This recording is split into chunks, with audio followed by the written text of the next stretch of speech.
هذه هي تندوف الرأي المغربي. هي تندوف حق. نعم، هذه كلها صور يعني متفرقة للمخيمات، لأنه أنا أنتظر فقط حتى ينتهي. اللي يكبر هنايا الرأي المغربي كنهضر بالمعقول، يعني فكريا كيفاش يكون؟ يعني أنا شفتهم في أكاديميزيك هذيك اللي يعني وحوش تذبح، وحوش تضرب بهستيريا. يعني واش هذا من طريقة العيش في هذه المخيمات هذه ولا شنو؟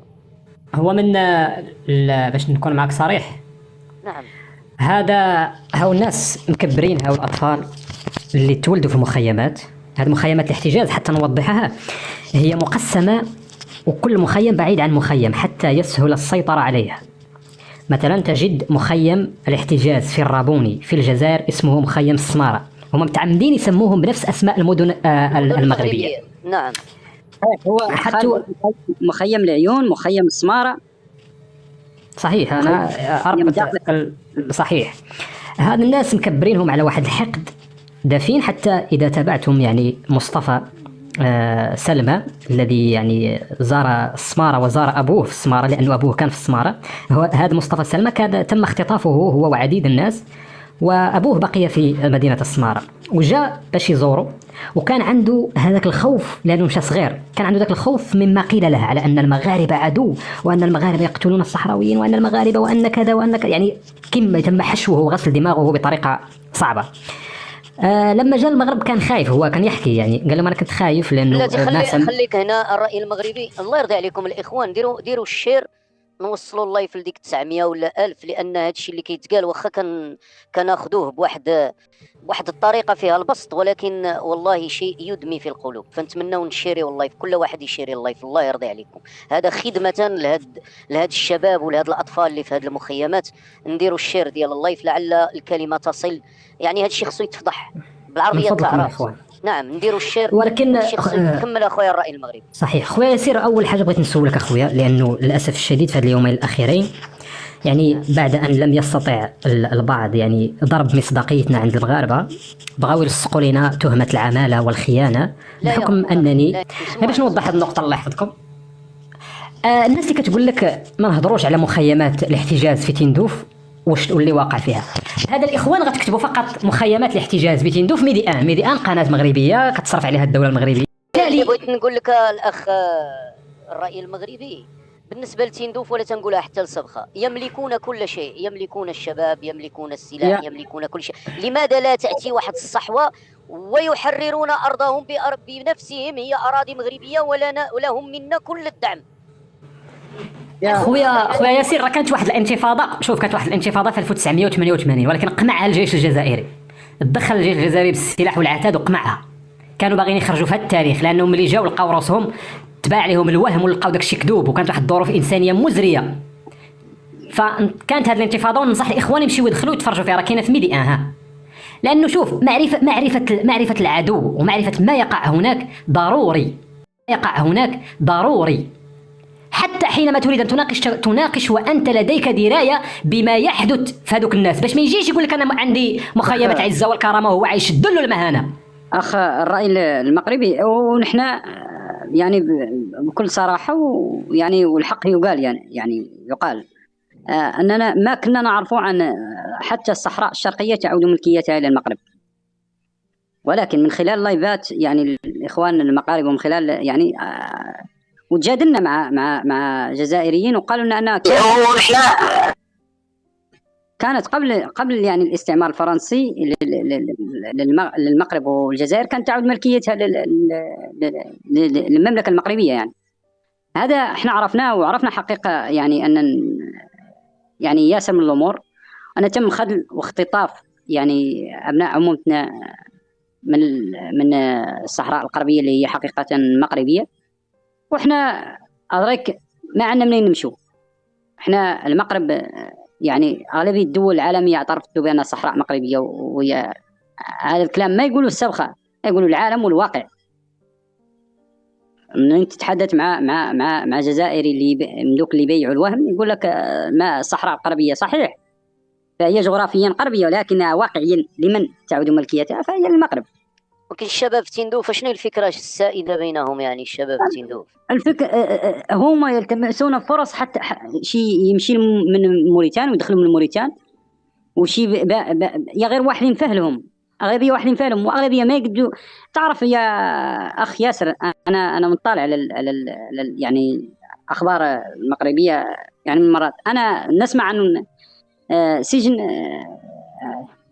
هذا السجن اللي كان في ايه تازمارت تزممات. تازمامارت. هذا سجن الرشيد. اذا كان تازمامارت لا قصه، هذا سجن رشيد لديه 1000 قصه. الله اكبر. يعني يمكن ان تدخل يعني سليم وتخرج جثه، ويمكن تخرج يعني احمق. ما دام من واحد مسكين خرج يعني ما يعرف، ما يفرق لا بين النهار او الليل، ما يعرف. وكانوا ناس اتقياء ومثقفين ما شاء الله. الله المستعان. يعني حالة مأساوية، شباب كيضيع تما، كيموت، والتبون كيضحك على العالم كامل. يعني هذا التبون كارثة على شمال إفريقيا. هو هي شي، شوف، هو قضية نعرف الجميع يعني الصحراويين العقلاء واللي باغيين يعني يفهموا الوضع كيف عامل. الأخبار وما فيها عن أغلبية الشعب الصحراوي. كنت قلت لك أنا عن 85% عرفوا عن بيع الجزائر الوهم للصحراويين، أو تعاطف مع الشعب الصحراوي، ليس لسواد عيونهم، إنما لمصالحهم الخاصة، لأجندة خاصة. هذا يعني أغلبية الناس يعني ضمنها في عقله، عرف عن الناس. هذا من كثر التعاطف ومن كثر يعني هذه الأمور اللي يتكلموا عن الصحراويين ليس لسواد عيونهم، إنما هم لأجندة يعني توسعية الجزائر. الله المستعان. قضية الاغتصاب، يقولون أن الاغتصاب منتشر في المخيمات الاغتصاب خير على ذلك، الاغتصاب خير على ذلك، واللي أنا نرفع عليها القبعة رغم اختلافي معها صراحة. لأن هي منين واجهوها وقالت لهم الحقائق وقالت لهم والدليل، قالوا لها أنت، هم سبحان الله عنا احنا هادو كما قلت لك مخينزو هادو، كيف الحمرة والبعرة. لا منين تتكلم على قضيتك يعني، وتتكلم على الكرامة للمحتجزين، يقولوا لك لا مستوطن، ولا راهو ولا ما عرفوا عنك الى ما قدروا يدخلوا لك بكلمه مستوطن، يقولوا لك المغرب راشيك، المغرب عطيك الفضه. تم رفعت بهم قضيه في مدريد حتى تشوفوا الخوف الاسباني اللي معدل. تم الاستئناف في محكمه سيفيا، تم الحكم. يعني هذا ابراهيم مخينزو ما يدخل يعني الاتحاد الاوروبي الا ويتم اعتقاله. لذلك هو دخل لذلك هو دخل وهذا يعرفوا حتى انتم تعرفوا هذا الشيء اكثر من احنا. نعم دخل نعم. باسم مستعار. هذه هي قد الاخبار ما فيها، وما هي لولا هي الاخيره. يعني لحد الساعه يتم اغتصابات، حد الساعه يعني فتاه كاع ما في عمر 14 15 سنه ما باقيه تتزوج، باقيه تقرا، ما عارفه كاع العرس شنو. مين تسمع العرس ما يفهم كاع العرس شنو، ورغم انف ابوها وامها يعرسوها. وهذا اللي راجع قلت لك عن يعني حتى الحكم في تندوف، يعني في مخيمات الدل والمهانه. يعني شلون نقول لك، يستعملوا فرزي، يفرزوا الناس. يعني يا يعود اهلك، يا يعود بوك ولا عمك ولا خالك راهو مع عصابه ما يمسك شيء، يا غير تعود من طبقه مسكين لا حول لهم ولا قوه، ما عنده لا اخو ولا عم ولا خال في ذيك العصابه. انت كعبد يستعملوا عليك اعمال الشاقه، وبناتك يغتصبوا، واولادك يدخلوا للعسكر. واحد عنده 9 سنين يغسل لك الكلاشينكوف ويفتحوا كامل ويردوا في عمر 9 سنين. هذا الشيء يعني يندله الجبين صراحه. يعني بحال العبوديه كتمارس على الناس داخل المخيمات. هذا الشيء اللي كنقول دابا، هذا هو قد الخالق. لا هذا الشيء عبوديه كاينه في هذا القرن، راهي عبوديه هذا مخيمات الدل والمهانه. وانا نقولها بكل ما تحمل كلمه من معنى. الله المستعان يا اخي. والله هذا الشيء كيضر في القلب يا اخي، والله هذا الشيء كيضر في القلب. وهذه كتقول لك هذه هي الجزائر العظمى، والجزائر الضاربه، والجزائر ما شاء الله، والجزائر الجزائر هي معتقل الناس. يعني انا اسمي انا اكبر معتقل في العالم يتواجد في شمال افريقيا. اكبر معتقل، اكبر حبس، اللي بغى يشوف اكبر حبس كاين في شمال افريقيا. ممكن اننا نرشحوه لديفي غينيس، اكبر معتقل في العالم يتواجد في شمال افريقيا. هذا مكان. خويا ياسر، علي تحيه طيبه ومرحبا بجميع الاخوان اللي انضموا لنا. تسمعني خويا ياسر؟ ياسر الصوت واضح عند السبخه؟ الصوت واضح عندنا، كنسمعك مزيان. علي الاخوان الكرام، غنسمعكم واحد الاوديو ديال واحد من ابناء الشعب المغربي في الاقاليم الجنوبيه، يناقش يعني واحد من بوليزاريو المتواجدين في مخيمات تندوف المحتجزين. هذاك اللي من تنظيم البوليزاريو الارهابي سال هذا الشيخ الموجود في المغرب، قال له: هل الصحراويين كانوا مغاربه قبل واثناء الاستعمار الاسباني؟ السؤال: هل الصحراويين كانوا مغاربه قبل واثناء الاستعمار الاسباني؟ غنسمعوا ليه باش غادي يجاوبوا. كيف مساك، ياك لاباس، ياك الخير، ياك الصحه، ياك السلامه، مرحبا وسهلا وهلا. انا لا نجاوب السؤال طرحه قبيلتي الولي يسول عن مهندس اسبانيا في التراب. كانت خالقه ناس تخدم المغرب، والله هو الولي فويلح عايد، بس انتو عايدوا فويلح، وانا لا نجاوبك يا الولي. ناس كامله كانت لا المغرب وتوف الولي. ذا الشيء ما تغير معه عام 1970. صرت هكذيك وصرت عنك. يكون الناس هون الى عادة ما تعبد الملك، دون مولانا شوي ودون الرسول راهي ما خلت ما بقى. قال ليه الناس كامله كانت تعرف غير المغرب، ولا ما قال لهم الا ما خفت نكذب راه بحال الا كان يعني ربط العلاقه اللي كانت بين الصحراويين والمغرب وملك المغرب. قال لهم الا ما خفت نكذب نقول يعبد الله سبحانه وتعالى، والملك يعرفوا غير الله والملك كاملين. وكيف اللي عمل في 1960 اذا قال عنه شافوا في القمر وقبلونا هذيك الساعه نزلنا كصغار عند زمور الطيحه، يقولوا والله يوم 1 الخامس اللي شفناه فوق القمر، ويحلفوا العزايز ويحلفوا الكهول وتحلفوا الناس. هذا ما يصورك عقلك، انتم صغار عايزين ما تعرفوا، واحنا صغار ترى عارفين، لكن ذاك العهد والله صرت كل ما زلت نعقل علينا نقراو في مدارس النصارى الابتدائيه ونقانوا الاناشيد المغربيه. قال ليه كنا نقراو في المدارس الاسبانيه ونغنيو الاناشيد المغربيه. لا طائفة تمشي وتجي إلا أخبر مولاي عبد الله لا إله إلا الله، وكنا نقولوا يا مليك المغربي يا من عدنا عنذي نحن جند الفداء أول عن أول.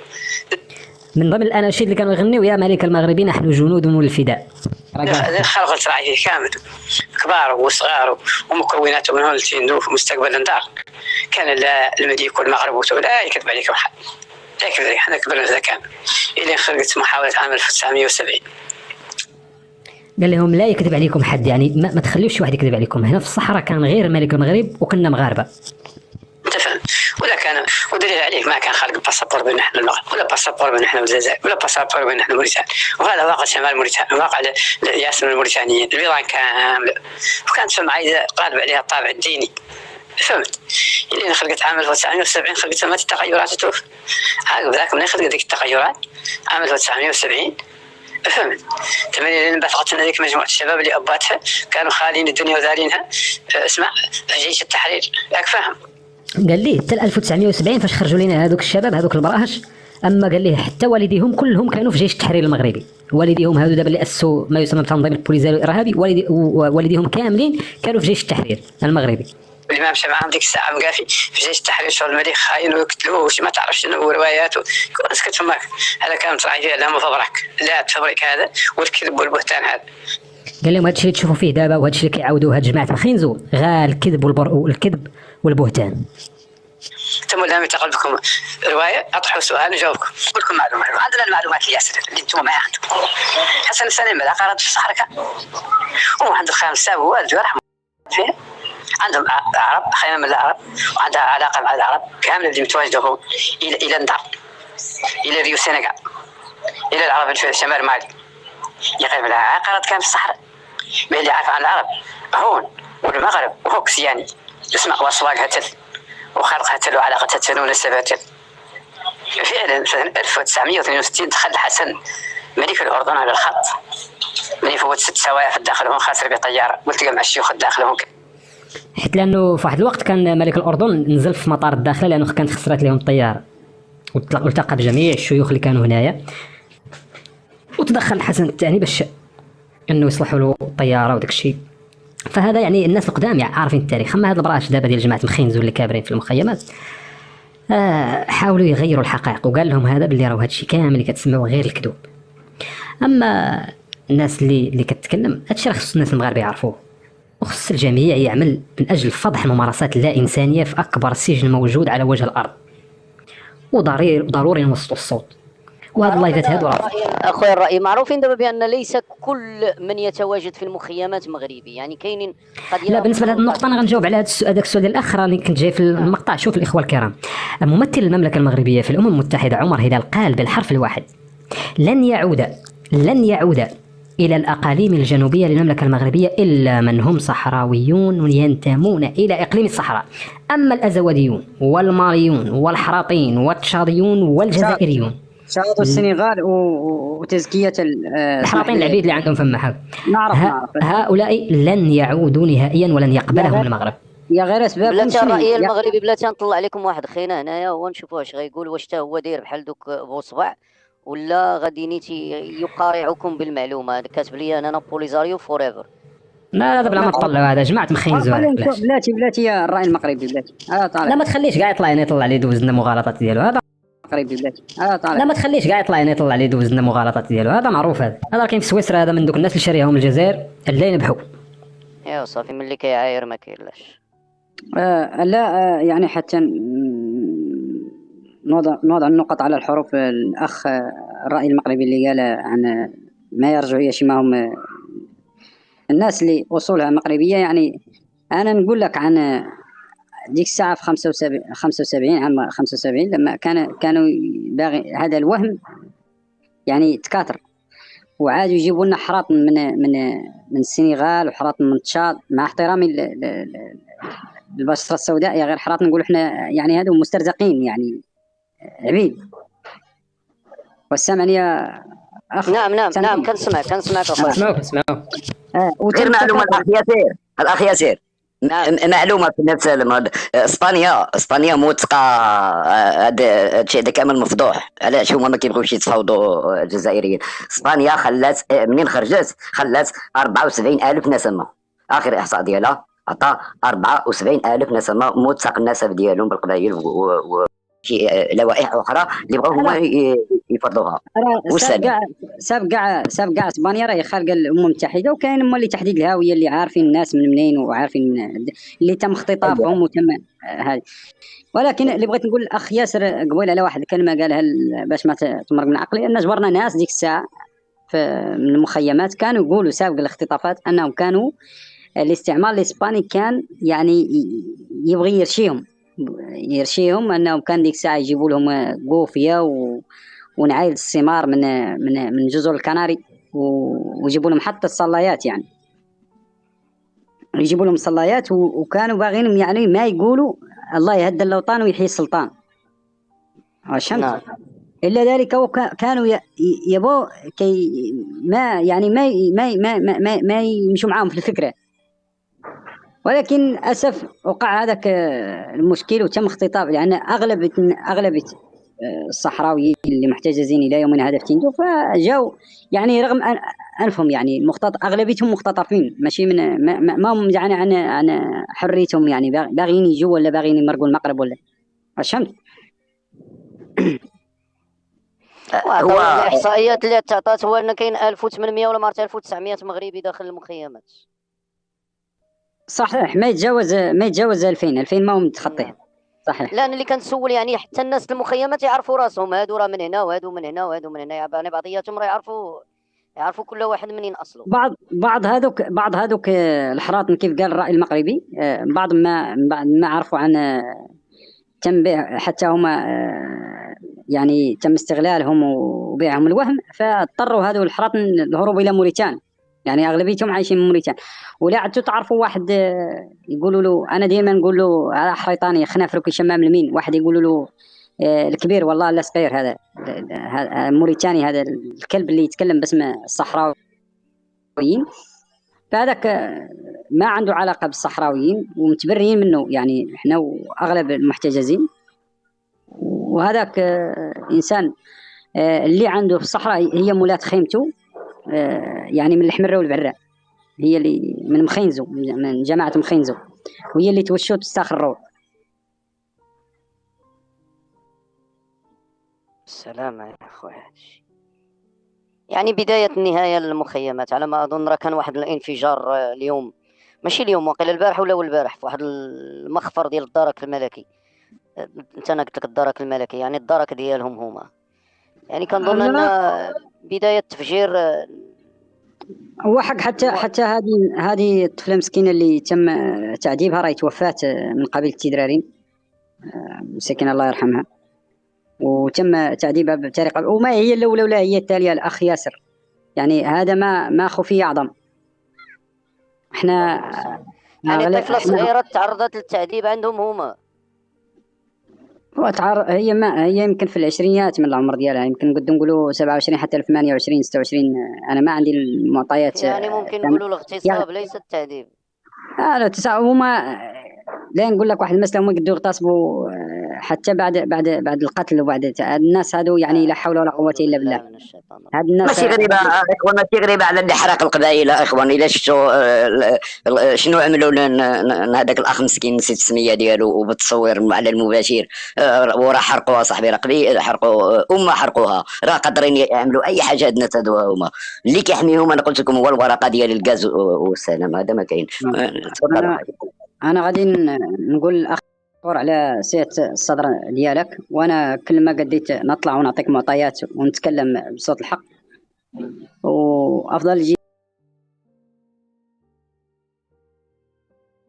الجهاد هو الكلام في سلطان جائر، يعني كلمة الحق في سلطان جائر، وهذا الناس جاروا علينا، احنا بالله والشرع معاهم، ما باغيين يعني هذا الشعب المظلوم والمسكوت عن حقه، اللي يتعرض للتضليل من طرف الجزائر ومن طرف مخينزو، وحدين من احنا يدعوا عنهم صحراويين، وهما مرتشيين، اللي مرتشي لا هما، واللي ما تجيهم للاسف النفس على اهلهم، اللي يعذبوا ويغتصبوا وتم تجنيد ابنائهم، ويطلع ويقول لك لا بديل عن تقرير المصير، عن تقرير البعر، عن تقرير البعر. ما هو المصير؟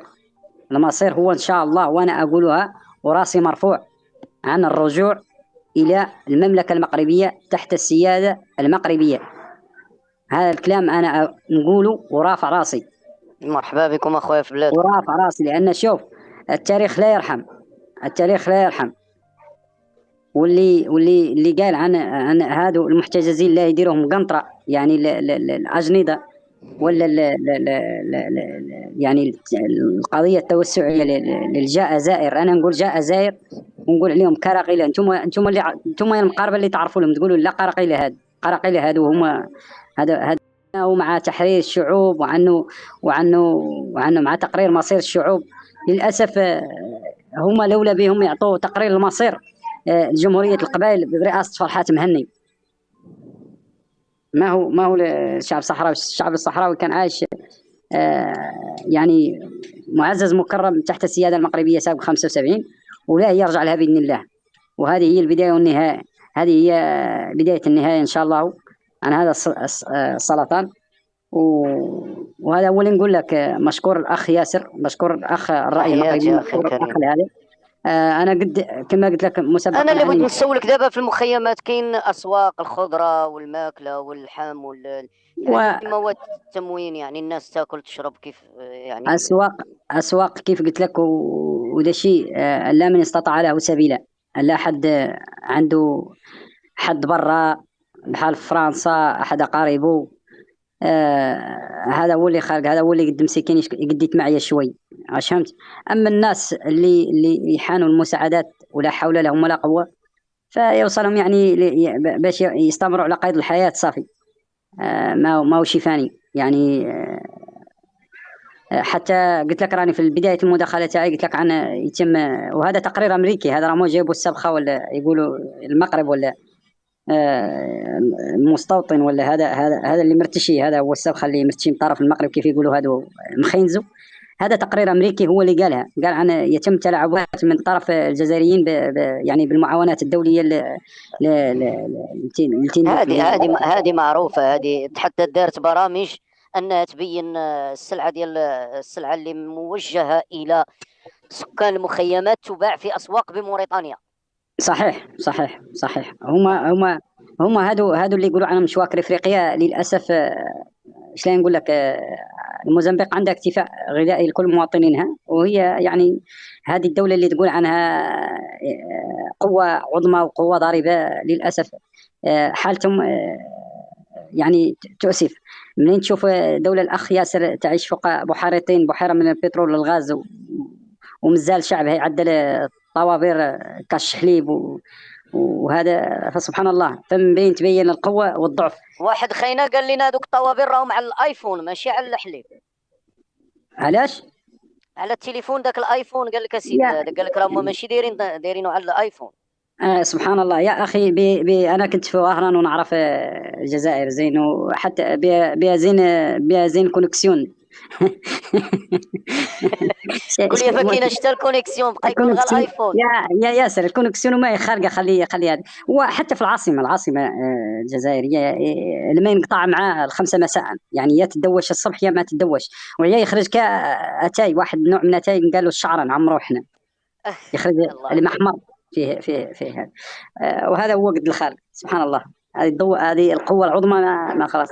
بالنسبه للمغرب انا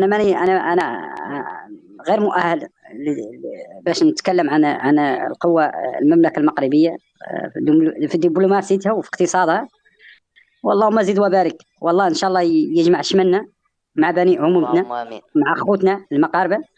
وانا اقولها بصوت مرتفع، الله ينصر السلطان، الله ينصر محمد السادس، والله يشافيه ان شاء الله ويعافيه. والله يدخل عليكم هذا شهر العباده باليمن والبركه.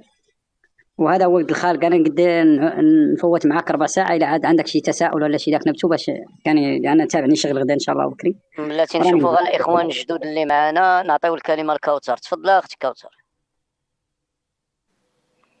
اللي عنده حتى شي تساؤل. الاخ سبخه المخيمات.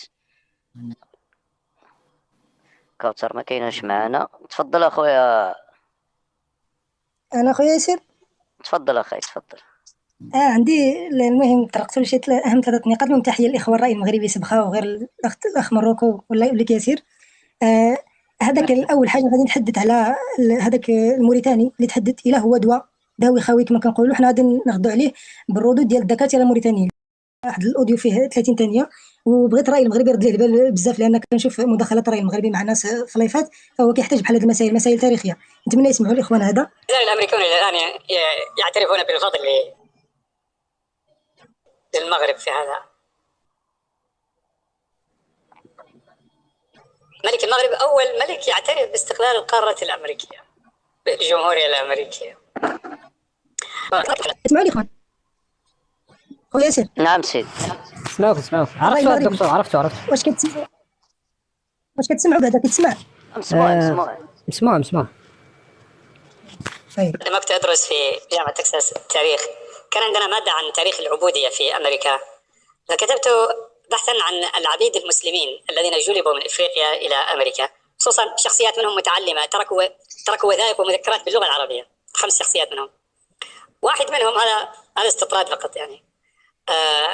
واحد منهم اسمه عبد الرحمن أيوب جالو من الدولة الآن اللي اسمها غينيا بيساو في غرب إفريقيا، وكان أميرا.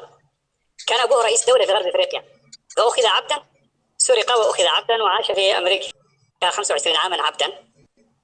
ثم اكتشفه واحد بريطاني كان يعرفه في إفريقيا، وتحرك من أجل إنقاذه، وتحدث مع وزارة الخارجية الأمريكية، فكتب كوكس وزير الخارجية الأمريكية رسالة إلى الرئيس الأمريكي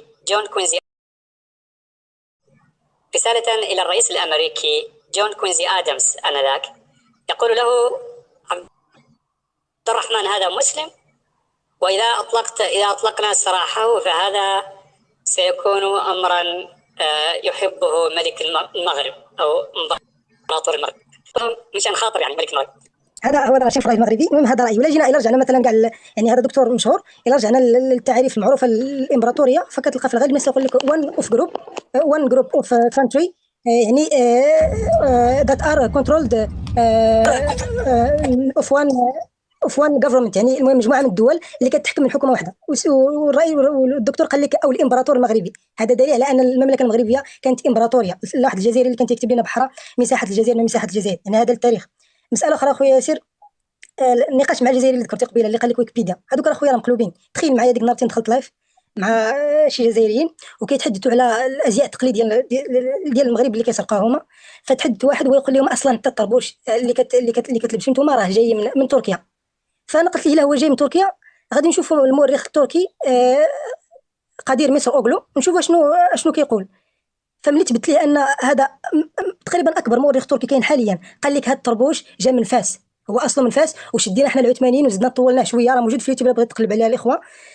فزدنا طولناه شويه ولا كيبان معروفين بالعثمانيين، مختلف علينا حنا ديالنا قصير هما ديالو طويل. فبداو كيسبوني ونزلوني، يعني هذوك النقاش معاهم بالوثيقه ما ينفعش. والسلام عليكم اخوات. شكرا خويا المملكة المغربية على المعلومات. أنا الدكتور كنت أعرفه جيدا، وحتى الشخص الذي تحدثت عنه أو المؤرخ التركي الذي أوضح تلك المعلومة، كاين الفيديو ديالو في اليوتيوب، ممكن الإخوان أنهم يتعرفوا عليه. كتسمعنا؟ هو هذا نعم هذا هو المؤرخ الإخوة الكرام. على أن فقط أخويا الرأي إلا كان يمكن. أش غيبان الإخوان؟ لا كيبان واضح. هذا الشيء معلومات مهمة باش الخوت المغاربة اللي كيطلعوا يعرفوا يدويو على الأقل، يكون عندهم باش يدويو. المهم أنا نترجم لكم. هو في الأول قال لهم هذا الطربوش المسمى فاس بالتركية فاس، أقول لهم أتى من المغرب، أتى من مدينة فاس المغربية. عندما وصل إلى إسطنبول قاموا بتطويله قليلا ثم أطلقوا عليه اسم، يعني مأصل فاسي. الأصل فاسي. اخويا ياسر كان بالامكان الا ما عمرتش مثلا درت لايف على لانني دابا فاش كنتفرج فيكم واحد الجزائري انا شفتو كيكتب سلاح من السلاح، فعلى الاقل ديروا لايف بينوا ليه بلي داك السلاح اللي مصدعنا به ديك الخرده راه بانت عورتها في سوريا، هذاك البانتسير اللي فضحونا بها راه دمرت في ليبيا، هذاك الاسكندر صواريخ اسكندر اللي دايرين بها القيامه راه الرئيس الارميني قال لك بعثوا من الروس ما نفعوش في حرب مع اذربيجان. وتمادى يمشي لايف تبين لهم هاد النفخه الاعلاميه اللي داروا الاعلام، تبين لهم انهم ما متكين على والو، غير نفخهم الاعلام وصافي. الرأي المغربي هو ديك صابرهم هما هادو يغنوا ديك القنيه ديالهم، يقولوا صباط جا من فاس، مالك من فاس، صباط من فاس، حتى الصباط جايبينه من فاس. هادو قراق لي هذا هما كانوا يغنوا. عندك الصح يا اخي، يا جماعه مخين زوجاتك اللايف يدوروا عليك. الله، واحد دار اساء يتبعوني. هذاك يتبعني انا دائما. هذا غير باش نوضح هذه النقطه باش تعرف الكلاخ. واحد داير اساء قلعه الصمود، وجماعه البوليزاري وتريكت مخينزو عبيد الجزائر كيقولوا لهم باللي الناس ديال اساء راهم جنوب المغرب، ما عندهم علاقه هما متبري منكم وتتابعهم كالكلب، مع احترام للاخوه اللي كيسمعوا. على اي الاخوه الكرام، انا كنشكر الاخ السبخه، وكننصحوا له والاخ التمنى الاخ حسين يواصلوا في اللايفات ديالهم، لان هذه اللايفات كان عندها واحد الصدى واسع، والناس الاخوه المغاربه انهم يدعموهم، والمغاربه راهو عقلهم رزين ويعلمون جيدا ما هو الصالح لهم وشنو اللي ما صالحش لهم. بعض الاخوه كنقول الله يهديهم باش انهم يعاودوا يراجعوا الافكار ديالهم، لانه الضرب في صميم هذا جماعه مخينزو هو مهم. فضح ما يقع في المخيمات، لأن هؤلاء الناس يسعون إلى التستر عن ما يقع وادعاء أنها مخيمات الرية وما إلى ذلك، كذب ومعزة، وهو حتى أبسط شروط الحياة ما كيناش. ومؤخرا كانوا يعني بعض الناس كانوا باغيين ينظموا مظاهرة أمام مفوضية شؤون اللاجئين من أجل المطالبة ببطاقة لاجئ حتى يستفيدوا من أوراق إسبانيا. منعتهم قيادة مخينزو ومنعهم الدرك الجزائري حتى لا يعني يخرجوا من المخيمات، وتصبح المخيمات يعني فارغة على عروشها، لأنه إذا يعني خرج السكان من تلك المخيمات فالأسطوانة أو خطابهم أو أطروحتهم الكاذبة طبعا يعني ستنتهي. فأنا أنصح الإخوان الاستمرار في هذه اللايفات إلى أن يظهر الحق ويزهق الباطل. وأنا يعني بحكم معرفتي ودرايتي بالموضوع، وأيضا يعني أعرف هذه جماعة مخينزو، لذلك أتواجد مع الإخوة في اللايف، وهذا الأمر يعني يريد البعض استغلاله بطريقة يعني مضحكة صراحة. تحية لكم وربي يوفقكم إن شاء الله والله ينصركم. تفضل اخويا اللي معنا. شكون هو اللي معنا هنا تحت؟ صوفت مراكو.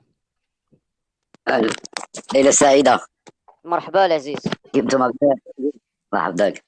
اولا كنتمنى المبادره اللي عملتي وهي غتكون مدخل لهذاك التدخل ديالي. لاحظتي لانه منين كتعمل الصوره كتصبح معبره اكثر. لاننا اخ ماروك لا رد على واحد هون قال لك السبخه لماذا لا تدخل المغرب عن موريتانيا. شوف انا ماني لين نرد عليك يعني بشيء يا غير الا جزائري لا نقول لك عن ونتحداك عنك تمشي وتعود محايد وتسوى الناس اللي والله الذي لا اله الا هو اغلبهم مع يعني الرجوع الى المغرب والعيش في الاقاليم الصحراويه تحت السياده المغربيه وتحت الحكم الذاتي اغلبتهم. هذا واسمح لي اسمع الاخ. ما كان مشكل. قلت لك احنا في اطار حرب اعلاميه، والحرب الاعلاميه كتلعب بزاف بالصوره، وبالنسبه للجزائريين هي اقوى. علاش؟ لانهم كيلعبون على الحرب الرمزيه، كيضربك في الرموز في الهويه. ما عندوش هويه، كيبغي يحطم لك ديالك، كيبغي يتساوى معك في شنو سميتو في الارض، يهبطك انت اللي عنده. عليها كنتمن هذا البديره اللي عملتي. خص الانسان يلعب على المعلومه ويروجها بزاف في الصوره ويروجها بزاف. داكشي اللي كيعملوا لنا، ماشي نتشابكوا معاهم. الاشتباك معاهم كيبرد لهم، الاشتباك معاهم كيعطيهم الروتور سور انفستيسمون، كيستثمر كتعطيه انت. هو ما عندوش باش هو ما عندوش يقدرش يوجهك بالحجه. وهذا ما يمكن لك تضربوا وتعلموا الا بالترويج للصوره والتضخيم ديال هذيك الصوره. هما كيروجوا الكذب وكيصنعوه وكيحاولوا يردوه حقيقه. احنا نكونوا اقوى منهم لاننا غادي نروجوا الوثيقه، غادي نروجوا الصوره، وغادي نرجع هذاك. ويسمحوا لي الاخوان الصحراويين والله الا كنتاسف لهم لانه في التحليل الجيوستراتيجي المصير ديالهم مساكن مازال غادي يطول مع كامل الاسف، لان النظام الدولي قايم على هكذا. ما كاينش العداله، والا ما كانش يكون فيه شنو سميتو حق الفيتو والمقاعد الدائمه والمقاعد الفلكيه اللي كدور عليها. فالمصير ديالهم مرهون بالنظام. اليوم كنت في واحد اللايف، شفت المغاربه خاسرين فيه ودخلت ورحبوا بيا دابا ودخلوا.